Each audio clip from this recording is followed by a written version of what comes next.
नमस्कार दोस्तों, आज मैं आपको अगहन पूर्णिमा पर सुनी जाने वाली 5 कहानी सुनाने जा रही हूँ।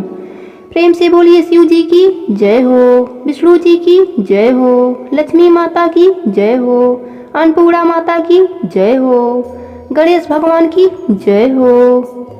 एक दिन श्री कृष्ण जी ने अपनी माता से कहा कि इस भूमंडल पर एक अत्यंत प्रसिद्ध राजा चंद्रहास के पातित अनेक प्रकार के रत्नों से परिपूर्ण कतिका नाम की एक नगरी थी। वहां पर धनेश्वर नाम का एक ब्राह्मण रहता था। उसकी स्त्री अति सुशील रूपवती थी। दोनों ही उस नगरी में बड़े प्रेम के साथ रहते थे। घर में धन धान आदि की कमी नहीं थी।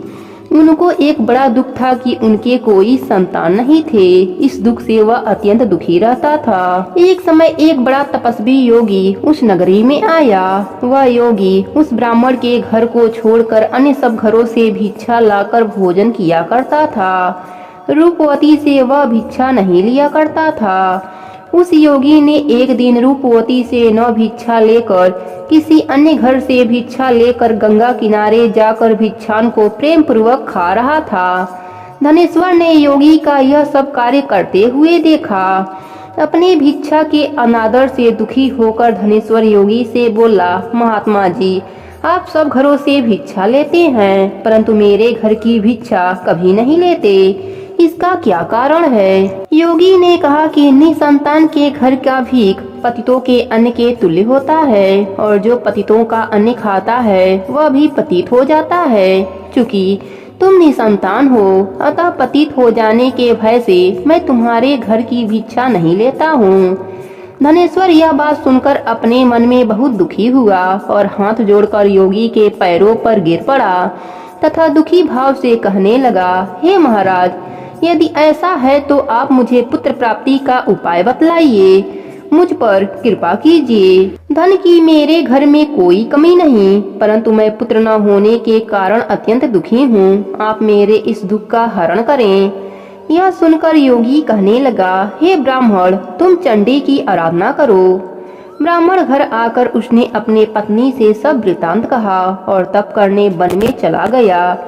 वन में जाकर उसने चंडी की उपासना की। चंडी ने 16वें दिन उसको सपने में दर्शन दिया और कहा, हे धनेश्वर, जाओ, तेरा पुत्र होगा परंतु वह 16 वर्ष की आयु में मृत्यु को प्राप्त हो जाएगा। ब्राह्मण ने हाथ जोड़कर कहा, माँ, कोई ऐसा उपाय बतलाइए जिससे मेरा पुत्र अल्पायु न रहे।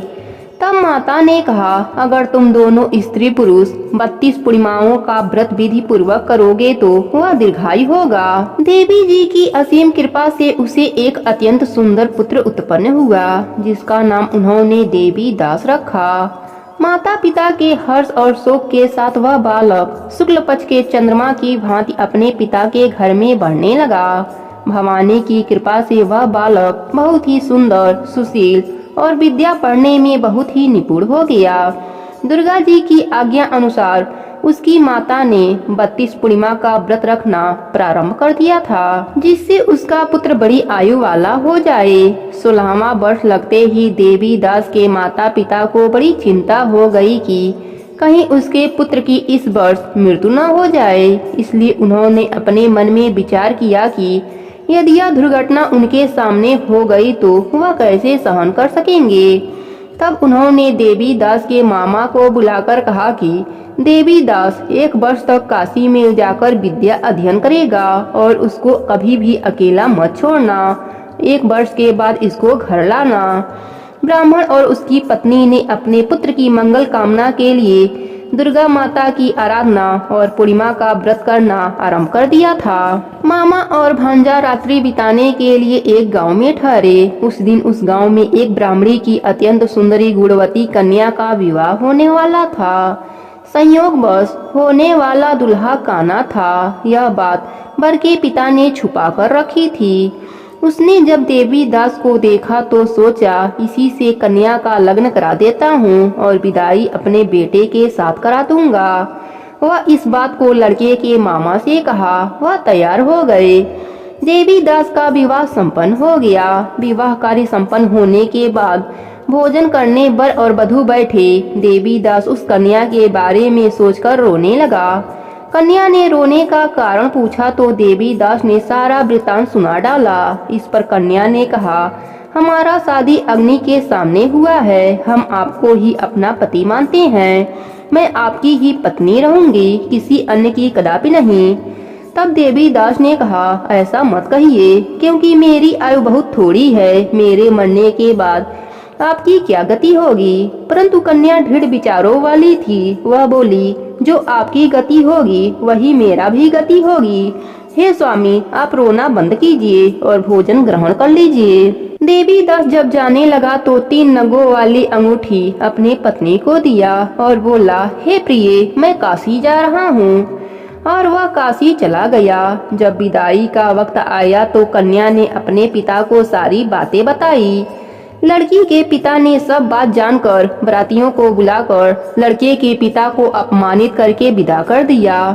वह सब आजे बाजे के साथ चले गए। भगवान कृष्ण बोले, हे माता, इस प्रकार देवी दास काशी में पहुंच गया। एक रात्रि एक सर्प उसको डसने आया, परंतु व्रतराज के प्रभाव से उसको काट नहीं पाया, क्योंकि उसकी माता ने कई बार 32 पूर्णिमा का व्रत किया था। जब 1 वर्ष काशी में बीत गया तब देवी दास अपने मामा के साथ घर आने के लिए चल दिया। रास्ते में उसी गांव में रुका जहां उसकी शादी हुई थी। लड़की के पिता ने उसको पहचान लिया और बड़े सम्मान के साथ अपने घर ले गया। श्री कृष्ण जी कहने लगे कि इस प्रकार धनेश्वर 32 पूर्णिमा के व्रत के प्रभाव से पुत्रवान हो गया। जो भी स्त्रियां इस व्रत को करती हैं वे जन्म जन्मांतर में वैधर्भ का दुख नहीं भोगती और सदैव सौभाग्यशाली बनी रहती हैं। यह मेरा वचन है, इसमें कोई संदेह नहीं। यह व्रत पुत्र पौत्र को देने वाला तथा संपूर्ण मनोकामनाओं को पूर्ण करने वाला है। 32 पूर्णिमाओं के व्रत करने से व्रती की सब प्रकार की इच्छा भगवान शिव जी की कृपा से पूर्ण हो जाती है। प्रेम से बोले कृष्ण भगवान की जय हो, शंकर भगवान की जय हो, पार्वती माता की जय हो। एक गांव में एक बुढ़िया माई रहती थी। वह प्रतिदिन शालिग्राम भगवान की सेवा करती। एक बार कार्तिक का महीना आया। गांव के बहुत सारे लोग कार्तिक स्नान के लिए जा रहे थे। बुढ़िया माई ने सोचा कि मैं भी गांव वालों के साथ गंगा स्नान कर आऊं। बुढ़िया माई को ध्यान आया कि मेरे शालिग्राम भगवान को कौन रखेगा, उनका देखभाल कौन करेगा। यह विचार करके बुढ़िया माई पड़ोसन के पास जाती है और कहती है, मैं 1 महीने के लिए गंगा स्नान के लिए जा रही हूँ, तब तक तुम मेरे शालिग्राम भगवान की सेवा पूजा करना, तुम अपने पास रख लो। पड़ोसन तैयार हो जाती है और बुढ़िया माई से पड़ोसन पूछती है, किस तरह से शालिग्राम भगवान की सेवा किया जाता है। बुढ़िया माई कहती है कि सवेरे उठना तो इनको भी उठा देना, नहाने के बाद इनको भी नहला देना और फूल तुलसी पत्ता चढ़ा देना, चंदन लगा देना। फिर जब दूध गर्म करना तो दूध का भी भोग लगा देना और दोपहर में रसोई में जो भी बनाना उसका भी भोग लगा देना और शाम को दिया जला देना और रात में सुला देना। इतना बताकर बुढ़िया माई शालिग्राम जी को पड़ोसन को देकर गंगा स्नान के लिए चली जाती है। पड़ोसन सुबह उठकर बुढ़िया माई के बताए अनुसार भगवान को जगाती है, फिर स्नान कराती है, चंदन फूल और तुलसी पत्र चढ़ाती है, दूध गर्म करके दूध का भोग लगाती है, फिर दोपहर में खाना बनाती है। एक थाली में खाना निकालकर शालिग्राम भगवान को भोग लगाने के लिए आती है। तब पड़ोसन देखती है कि दूध तो भगवान जी पिए ही नहीं, दूध तो वैसा ही पड़ा है। तब पड़ोसन सोचती है कि क्या पता खाना खाने के बाद दूध पीते हों। फिर पड़ोसन खाना का भोग भी लगा देती है और कहती है, हे प्रभु दूध पी लीजिए, भोजन जिम लीजिए। फिर पड़ोसन अपना काम करने लगती है। कुछ समय के बाद फिर आती है देखने भगवान जिमे की नहीं, ताकि मैं भी जिम लूं। हाथ जोड़कर देखती है दूध और खाना वैसा ही रखा है। फिर पड़ोसन हाथ जोड़कर बोलती है, हे प्रभु दूध पी लीजिए, जिम भी लीजिए, आप जिमोगे तभी तो मैं भी जिमूंगी। थोड़ी देर बाद फिर वापस आती है, फिर वही बात कह के वापस चली जाती है। फिर आती है, देखती है ना तो भगवान दूध पी रहे हैं और ना ही खाना खा रहे हैं। अब पड़ोसन चिंता में पड़ जाती है और सोचती है कि आज तो पहला ही दिन है, बुढ़िया माई आएगी तो क्या कहेगी। कहेगी कि तुमने तो मेरे भगवान को दुबला कर दिया। फिर पड़ोसन हाथ जोड़कर भगवान से प्रार्थना करती है कि जिम लो, आप जिमोगे तभी तो मैं भी जिमूंगी। पर भगवान तो जिमते ही नहीं, वह भी भूखी बैठी रहती है। यही कहते कहते शाम हो जाती है। सालिग्राम भगवान सोचते हैं कि अब तो जाना ही पड़ेगा, नहीं तो यह जिमेगी नहीं और यह मर जाएगी। फिर इसकी हत्या का पाप मुझे लगेगा। फिर भगवान जी आते हैं और पड़ोसन के घर का भोजन जिमते हैं। अब तो हर रोज यही होता। ऐसे ही करते करते कई दिन बीत गए। एक दिन भगवान ने कहा, मैया आज मैं बैकुंठ घूमकर आता हूँ। पड़ोसन ने कहा, नहीं प्रभु, अब कुछ ही दिनों की बात है। प्रभु कहते हैं, मैं शाम को आ जाऊंगा। फिर पड़ोसन मान जाती है। अब रोज यही होता। सुबह भगवान जिम कर बैकुंठ लोक चले जाते हैं और शाम को वापस आ जाते। धीरे धीरे 1 महीना बीत जाता है। उधर बुढ़िया माई भी गंगा स्नान करके वापस अपने घर आ जाती है। फिर बुढ़िया माई पड़ोसन के घर जाती है। पड़ोसन से कहती है, ला मेरे सालिग्राम भगवान को मुझे दे दे, बहुत दिन हो गए दर्शन नहीं किया। पड़ोसन ने कहा, अभी प्रभु बैकुंठ लोग गए हैं, शाम को आएंगे तब ले लेना। बुढ़िया माई को कुछ समझ नहीं आता और कहती है, तुम मेरे भगवान को अभी के अभी दे दो। उनके बीच में झगड़ा चालू हो जाता है।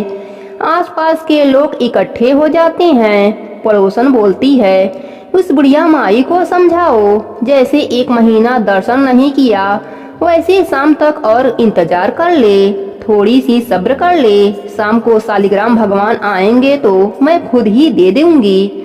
यह बात सुनकर सबके समझ में कुछ नहीं आता कि पड़ोसन क्या बोल रही है। बुढ़िया माई तो बहुत गुस्सा हो जाती है और वहीं बैठ जाती है।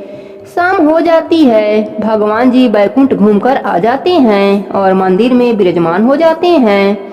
जैसे ही पड़ोसन देखती है कि सालिग्राम भगवान आ गए, तब बुढ़िया माई से कहती है कि अब आकर ले जाओ अपने भगवान को।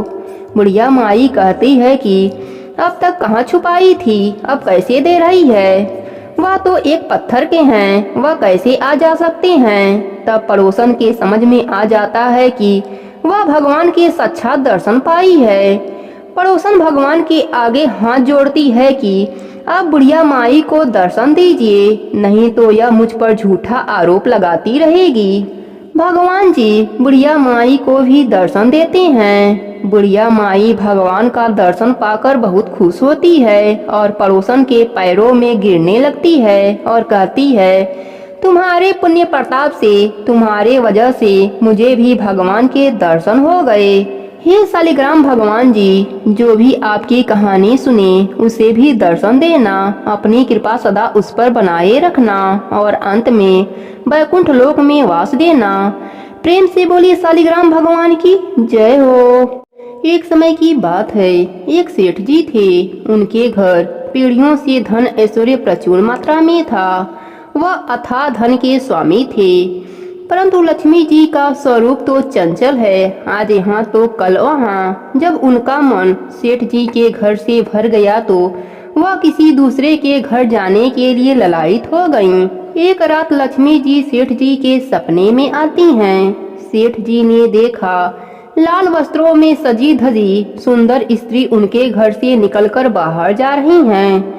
सेठ जी उनसे पूछते हैं, हे देवी आप कौन हैं? मेरे घर आप कब आईं और अब हमारा घर छोड़कर कहाँ जा रही हैं? माता बोली, मैं तुम्हारे घर की वैभव लक्ष्मी हूँ। कई पीढ़ियों से मैं तुम्हारे घर में निवास कर रही हूँ, परंतु अब मेरा यहाँ से मन उब गया है। अब मेरा यहाँ समय समाप्त हो गया है, इसलिए मैं यह घर छोड़कर जा रही हूँ। परंतु मैं तुम पर अत्यंत प्रसन्न हूँ, क्योंकि मैं जितने समय तुम्हारे पास रही हूँ तुमने सदा सदुपयोग किया, संतों को घर में आमंत्रित किया, उनकी सेवा किया। गरीबों को भोजन कराया, अर्थात कुएं बनवाए, गौशाला व प्याऊ बनवाए, कुंवारी कन्याओं के तुमने विवाह करवाया तथा तुमने कथा भागवत करवाते रहते थे तथा अतिथियों का आदर सत्कार भी करते रहते थे। इसलिए मैं तुमसे इतनी प्रसन्न हूँ। अब जाते समय मैं तुम्हें वरदान देना चाहती हूँ। तुम जो चाहो मुझसे मांग लो। अब सेठ जी सोचते हैं कि मैं अकेला क्या वरदान मांगूं। मेरी 4 बहुएं हैं, मैं उनसे पूछकर वरदान मांगूंगा। एक दिन का माता रानी से समय ले लेता हूँ। तब सेठ जी लक्ष्मी जी से बोले, माता मेरी 4 बहुएं हैं, मैं उनसे सलाह मशवरा लेकर आपको बताऊंगा कि मुझे क्या वर चाहिए। लक्ष्मी जी बोली, ठीक है, मैं कल फिर आऊंगी, तब तुम मुझसे अपना वर मांग लेना। ऐसा कहकर माता अंतर्ध्यान हो गईं। अब सेठ जी ने सुबह उठते ही चारों बहुओं को बुलाया और उन्हें अपने सपने के बारे में बताया और उनसे सलाह मांगी। सेठ जी की सबसे बड़ी बहू बोली, आप माता से सारा गोदाम अनाज से भरवा लो ताकि हमें खाने की कमी कभी न हो सके। सेठ जी दूसरी बहू से पूछा तो वह बोली, पिताजी इतने अनाज रहेंगे तो उसमें कीड़े लग जाएंगे, अनाज खराब हो जाएगा। तो पिताजी आप माता रानी से सोने चांदी से तिजोरियां भरवा लो। सेठ जी सोच में पड़ गए। जब तीसरी बहू से पूछा तो वह बोली, पिताजी आप तो हम चारों के लिए धन से भरे 4 महल मांग लो, खूब पैसा होगा, आने वाली पीढ़ियों के पास भी कमी नहीं होगी। सेठ जी सोच में पड़ जाते हैं। उन्होंने अपने छोटी बहू से पूछा। वह थोड़े मध्य वर्ग परिवार से है, पर वह धार्मिक प्रवृत्ति की थी। वह बोली, पिताजी लक्ष्मी माता को अगर जाना है तो वह जाएंगी, फिर धन संपत्ति कुछ भी नहीं टिकेगा, और अगर टिक भी गया तो हमारे आने वाली पीढ़ियां उन्हें देखकर आलसी और अहंकारी हो जाएंगी। इसलिए पिताजी आप लक्ष्मी माता से कहें कि अगर वह जाना चाहती हैं तो अवश्य जाएं, किंतु हमें यह वरदान दें कि हमारे घर में सज्जनों की सेवा पूजा होती रहे, हरि कथा होती रहे, मेहमान आए तो उनका आदर सत्कार हम करते रहें और परिवार के सभी सदस्यों के बीच प्रेम भाव बना रहे, क्योंकि अगर प्रेम होगा तो कोई भी तकलीफ होगी तो सब मिलकर उसे काट लेंगे। सेठ जी को छोटी बहू की बात समझ में आ गई। वह खुशी खुशी रात होने का इंतजार करने लगे। रात हो गई। माता रानी फिर से सेठ जी के सपने में आईं और सेठ जी से पूछा, तुमने अपने बहुओं से सलाह मशवरा कर लिया, बोलो क्या चाहिए। सेठ जी बोले, हे माते, यदि आपको जाना है तो प्रसन्न होकर जाइए, परंतु मुझे यह वरदान दीजिए कि मेरे घर में सदैव हरि कीर्तन होता रहे, संतों की सेवा होती रहे, अतिथियों का आदर सत्कार होता रहे, परिवार के सदस्यों में परस्पर प्रेम बना रहे। यह सुनकर माता चौंक जाती हैं और कहती हैं, यह तुमने क्या मांग लिया। जिस घर में हरि कथा होगी और संतों की सेवा होगी वहाँ तो साक्षात नारायण निवास करते हैं, और जहाँ नारायण वास करते हैं वहाँ तो मेरा निवास होना ही है। यह वरदान मांगकर तुमने मुझे हमेशा के लिए तुम्हारे घर में रहने के लिए विवश कर दिया। ऐसा कहकर लक्ष्मी जी सेठ जी के घर में फिर से अस्थायी निवास करने लगीं। हे लक्ष्मी माता, जैसे आपने सेठ के घर में हमेशा के लिए विराजमान हो गईं, उसी प्रकार अपने सभी भक्तों के घर में हमेशा के लिए निवास करना। प्रेम से बोली लक्ष्मी माता की जय हो। एक समय हिम शिखर पर बैठे शिव जी के पास पार्वती माता आती हैं और बड़े ही विनम्र स्वर में अनुरोध करती हैं कि हे भगवंत, कैलाश में भी हमें अब रसोई की आवश्यकता है। भगवान शिव ने मना कर दिया। उन्होंने कहा कि भोजन तो एक प्रकार की आसक्ति है, प्राणी को हर प्रकार की आसक्ति को त्याग देना चाहिए। यही ब्रह्मा विष्णु और महेश का कथन है। माता पार्वती ही लक्ष्मी और सरस्वती देवियों के साथ भोजन स्वरूप लेकर व्यक्ति का प्राण पालन करती हैं। माता पार्वती को यह शब्द बड़े ही अपमानजनक लगे। इसी कारण माता और भगवान के बीच मतभेद हो गया। देवी ने कहा, हे शिव, जब मेरी कोई आवश्यकता ही नहीं तो मैं आपके साथ क्यों रहूं? यह कहकर देवी अंतर्ध्यान हो गईं। भगवती पार्वती के जाने के बाद भगवान शिव पुनः समाधि में चले गए, पर थोड़े ही देर बाद उन्हें भयंकर रुदन चीखने चिल्लाने की आवाज सुनाई देने लगी, जिसके कारण उनका ध्यान भंग हो गया। जब उन्होंने आंख खोली तो देखा सभी देवी देवता गणेश सहित रो रहे थे। सभी क्षुधा से ग्रस्त थे। सभी भूख से तड़पते हुए शिव जी से याचना करने लगे, हे प्रभु, सृष्टि में अनाज का एक भी दाना नहीं है, कृपया हम भूखे क्षुधा प्राणियों को शांत करें। पर भगवती के लोप हो जाने के कारण भगवान शिव जी के पास भी अन्न का एक दाना नहीं था। उन्होंने स्वयं के भोजन लाने में असमर्थ पाया। फिर ब्रह्मा जी और विष्णु जी से पूछा। वे दोनों देव भी शिव जी के समान असमर्थ थे। भगवान शिव त्रिलोक में भोजन की खोज में निकल गए। भगवान शिव ने आकाश मार्ग से सारी धरती पर ढूंढा। सारी धरती में कहीं भी कंदमूल्य और अन्य खाने योग्य कोई भी वस्तु नहीं दिखी। न स्वर्ग लोक में हबिस और स्वाहा थीं और न ही पाताल लोक में कोई भी मांस मदिरा आदि पदार्थ थे।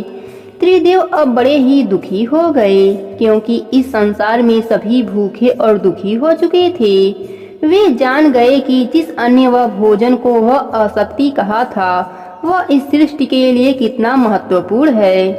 तभी भगवान शिव को एक अघोरी मिला। भगवान शिव को अघोरी जानकर वह मनुष्य कहा, हे अघोरी, अगर तुम्हें भूख लगी हो तो जाओ, तुम काशी में जाओ। वहाँ एक दिव्य स्त्री है जो सभी भूखों को खाना खिलाती हैं। वह अवश्य ही तुम्हारी भी क्षुधा शांत कर देंगी। भगवान शिव अब समझ गए थे कि यह अंतिम रसोई है, केवल भगवती पार्वती की ही है। भगवान शिव ने देखा वहाँ भगवती बैठी हुई हैं, जो लक्ष्मी, पार्वती, सरस्वती तीनों की आभास से सुशोभित थीं। उन्होंने स्वर्ण सिंहासन पर बैठे हुए बैगनी और भूरे रंग के वस्त्र पहने हुए थीं और सभी प्राणी उनके द्वारा भोजन प्राप्त कर रहे थे। ऐसा कोई भी प्राणी न था जो भूख से ग्रस्त था और जिसे जितना भूख लगी थी भगवती उसे उतना ही भोजन दे रही थीं। भगवती भगवान शिव को आया देख मंद मंद मुस्कुराने लगीं। उन्होंने कहा, हे शिव, यह सत्य है कि आप और ब्रह्मा भूख के बंधन में नहीं बंधे हैं, पर आप जिसके भक्ति के बंधन से बंधे हैं वह क्षुधा से ग्रस्त होते हैं। इसलिए भोजन उनके लिए उतना ही आवश्यक है जितना आपके लिए भक्ति। भगवान शिव समझ गए, भले ही वह बैरागी हैं, पर सांसारिक बंधन उनके लिए भी उतना ही आवश्यक है जितने संसारियों के लिए। देवी ने शिव जी को 3 बार चावल का दान किया। पहली बार चावल के रूप में हविष और स्वाहा थीं, दूसरी बार अन्य धन और कंदमूल थे और तीसरी बार चावल रूप में उन्होंने मांस, मदिरा और जलायु पदार्थ दिए। ये तीनों लोक में वास करने वाले प्राणियों के लिए थे। संसार में अन्न की पूर्ति करने वाली इस देवी को अन्नपूर्णा का नाम दिया गया। सभी देवी देवताओं ने देवी की खूब स्तुति की और देवी आज भी काशी में अन्नपूर्णा स्वरूप विराजमान हैं। भगवान शिव ने सारे चावल सृष्टि पालन भगवान विष्णु को दिए और भगवान विष्णु ने तीनों लोकों में बराबर बराबर बांट दिया। प्रेम से बोलिए अन्नपूर्णा माता की जय हो। बहुत समय पहले की बात है। एक गांव में एक भाई बहन रहते थे। भाई बहुत गरीब था पर उसकी बहन पैसे वाली थी। जब बहन की ननद का विवाह था तब बहन ने न अपने भाई को विवाह में आने का निमंत्रण दिया और न ही कोई चिट्ठी भेजी। भाई को बाहर वाले से पता चला कि उसके बहन के ननद का विवाह है। भाई ने गांव वालों को बताया। तब गांव वालों ने अपने घर से चुनरी, बिछिया और साड़ी जैसा जिनसे बन पड़ा कन्या के लिए दिया। भाई सारा सामान लेकर बहन के गांव पहुंचा।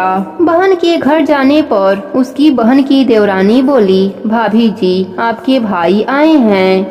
बहन ने पूछा, कैसे आए हैं और क्या पाना है? देवरानी ने कहा, पैदल आए हैं, फटी पगड़ी फटी धोती पहने हैं। बहन बोली, मेरे ससुर हवेली के सामने दुकान में बैठे हैं, मुझे शर्म आती है। भाई को बोलो पीछे के दरवाजे से आए। भाई के आते ही बहन ने भाई को एक कमरे में बंद कर बाहर से ताला लगा दिया। एक तरफ लड़की का विवाह हो रहा था, गाजे बाजे बज रहे थे, अतिथियों को भोजन कराया जा रहा था और दूसरी तरफ भाई को कोई पानी तक पूछने वाला नहीं था। भांजे की बहू को दया आई और उसने दरवाजा खोल दिया। दरवाजा खुलते ही भाई वहां से भागा। 2 दिनों से भूख प्यास के कारण उसे चक्कर आने लगे। रास्ते में गणेश जी का मंदिर था, वहां जाकर गिर गया। रोते रोते गणेश जी को अपनी व्यथा सुनाई और बोला, आज मेरी गरीबी के कारण से मेरी सगी बहन ने मुझे धिक्कार दिया। घर जाने पर मेरी पत्नी जब पूछेगी कि विवाह से क्या मिठाई लेकर आए हैं तो मैं क्या जवाब दूंगा। गणेश जी को उस पर दया आ गई और वह बोले, मेरे बगीचे से ककड़ी और तरबूज तोड़कर ले जा। भाई ने ककड़ी तोड़कर झोला भर लिया और अपने घर गया। घर जाते ही बच्चों ने पूछा, पिताजी बुआ के यहाँ से हम लोगों के लिए क्या लाए हैं? झोला खोलते ही छोटे तरबूज सोने के गेंद में बदल गए। बाकी के तरबूजे काटे तो उनमें से हीरे मोती निकले। पत्नी बोली, आप बहन के घर से इतना कुछ क्यों लाए? आपकी बहन ने हम लोगों को बहुत ज्यादा दे दिया है। भाई ने कुछ जवाब नहीं दिया। गणेश भगवान की कृपा से उनके दिन बदल गए। भाई का काम धंधा जोरों से चलने लगा। धीरे धीरे गहने बने, रहने के लिए मकान बन गए। पत्नी बोली, ननद जी को बुला कर लाओ। भाई नए कपड़े नए जूते पहनकर रथ में बैठकर बहन को लेने गया। देवरानी बोली, भाभी जी आपके भाई आए हैं। बहन ने पूछा, कैसे आए हैं और क्या पहना है? देवरानी बोली, रथ में बैठकर खूब ठाट बाट से आए हैं। बहन बोली, मेरे भाई को बोलो कि हवेली के सामने से आए, मेरे ससुर देवर जेठ देखेंगे। भाई का बहन ने खूब स्वागत किया। भाई बोला, मैं तुम्हें लेने आया हूँ। बहन बोली, मुझे भी बहुत दिन हो गए, चलो मैं चलती हूँ। भाई बहन को लेकर अपने घर आया। भाई और उसकी पत्नी ने बहन का खूब आदर सत्कार किया।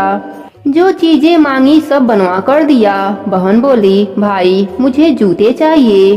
भाई ने मोची को बुलाया और कहा, मेरी बहन के लिए ऐसी जूती बनाओ जो मुंह से बोले। भाई ने बहन को बहुत सारा धन देकर विदा किया, पर अभी तक जूती नहीं आई थी। बहन रवाना होने लगी, तब मोची जूतियां लेकर आया। बहन के जूती पहनते ही जूतियां बोले, निर्धन भाई की पैसे वाली बहन, गणेश जी का बगीचा नहीं होता तो आज क्या करती बहन? तब भाई की पत्नी ने पूछा, यह कहाँ से आवाज आ रही है? भाई ने कहा, सुबह का समय है, कोई जीव जंतु बोल रहा होगा। भाई ने घोड़े गाड़ी को जल्दी जाने को कहा। बहन के जाते ही पत्नी जिद करके बैठ गई कि जूतिया क्या बोल रही थी। पति ने अपनी पूरी आप बीती सुनाई कि कैसे बहन ने मुझे 2 दिन भूखा रखा, कमरे में बंद कर दिया। भांजे की बहू ने दरवाजा खोला, तब मैं बाहर आया और गणेश जी के शरण में जा पहुंचा। गणेश जी की कृपा से हमारे दिन बदले हैं। उसने अपने पत्नी को सारी बात बताई। तब पत्नी बोली, अगर मुझे पहले मालूम होता तो मैं आपकी बहन को कुछ नहीं देती। मेरा दिया हुआ सब कुछ वापस लेकर आओ। तब पति बोला, सुहासिनी के आशीष से ही हमें गणेश जी ने सब दिया है। अगर वह मुझे भूखा प्यासा कमरे में बंद नहीं करती तो मैं गणेश जी के मंदिर में क्यों जाता? क्या मैं गणेश जी को अपना दुखड़ा सुनाता? तुम अपना मन मैला मत करो, अपने पर तो गणेश जी की कृपा है और किस चीज की कमी है। फिर दोनों गणेश जी के आगे झुककर प्रणाम किया और जयकारा लगाया। हे गणेश जी महाराज, जैसे आपने गरीब भाई पर कृपा करी, वैसे ही अपने सभी भक्तों पर अपनी कृपा बनाए रखना। प्रेम से बोले गणेश भगवान की जय हो।